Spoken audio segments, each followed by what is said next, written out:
horietan beti da ni gustatu izan zaigu kotxeen kontua, eta nire lagun baten ezagun bat pasaren urtean joan zen, ingenieritza mekanikoan ikasten duena, eta irabazi zuen, eta berarengatik jakin nuen Unirraidi buruz, eta Josu Albizuari esan nion, berari gustatuko zitzaiola seguru negoelako, eta biok apuntatu gara abentura honetara. Otsailaren 23an goizeko 8:30 egon behar gara Algeziraseko portuan, Tangerrera pasatzeko, beraz aterako gara aurreko egunean edo 21ean denborarekin iristeko.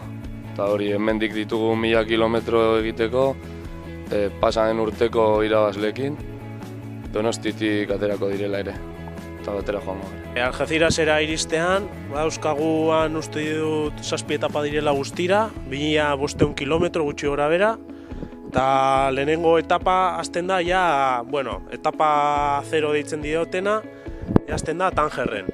Tangerren egin behar dugu etapa enlace bat, Mekneseraino, eta hor Meknesen egingo dugu hasiko da gure abentura, raida. Antolakuntzan jartzen dizkigu baldintza batzuk, klasifikazioan sartu ahal izateko, zen baldintza horiek bete ezean, Unirraidean parte hartu dezakezu, baina ez duzu klasifikazioan parte hartzen. Eta orduan, klasifikazioan parte hartu ahal izateko, eskatzen dutena da, kotxea, 20 urte baino gehiago izatea, bat 1300 zentimetro kubikokoa baino txikiago izatea, eta bi gurpil motriz izatea bakarrik. Hau da, ezin dela izan 4x4. Eta orduan, guk, eta gainera, hori eskatzen dute azkenean ikasleentzako raid bat denez, azkenean gu suposatzen da diru sarrera gutxi ditugula, eta orduan kotxe hauek askoz merkeagoak dira, oso mekanika nahiko simplea dute eta konpontzeko asko errazagoa da, eta gainera gauza asko gutxiago dituztenez, gauza gutxiago apurtu daitezke, ez dituztelako gauza gehiegi azkenean. Hasteko egin dioguna da, errepide kanpotik ibiltzeko behar duguna da altuera eta lurrean trakzioa, eta horretako sartu diogu gurpil handiago batzuk, takoekin. Takoak trakzio gehiago ukitzeko, eta hortaz aparte altuera gehiago izateko baita ere, aurreko suspensio aldatu diogu eta atzekoa ukitu batzuk eman dizkiogu,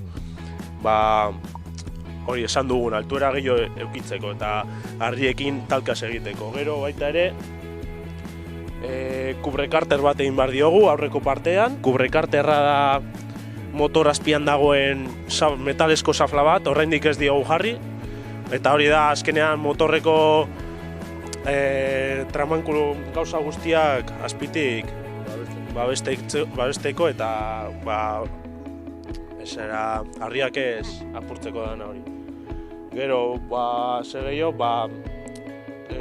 mantenimentu egin diogu, azkenean kotxe zar bat da, eta gauza egon behar da aldik eta hoberen ara juteko, eta gauza errezak egin behar dira, olio aldatu, agua de refrigerante, eta gauza hori guztia, filtroak.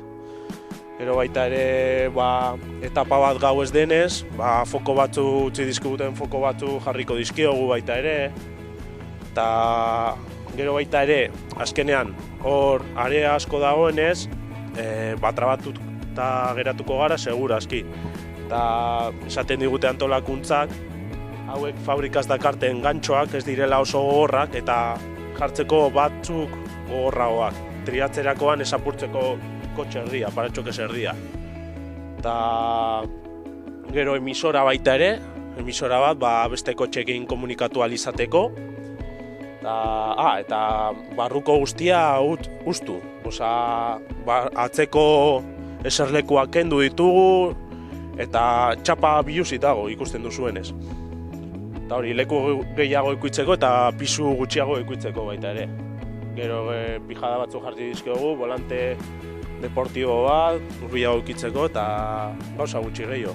Bueno, azkenean hau abentura bat izango da, kotxea plus bat da, han ezagutuko dugun jendea, denak unibertsitate ikasleak, baita ere solidarioa izatea puntu estra bat da, geroan gehien bat eskoletan banatuko dugulako, ez duzulako banatzen ONG bati eta gero berak ematen duelako, guk ematen dugu zuzenki eta badakigu nora doan.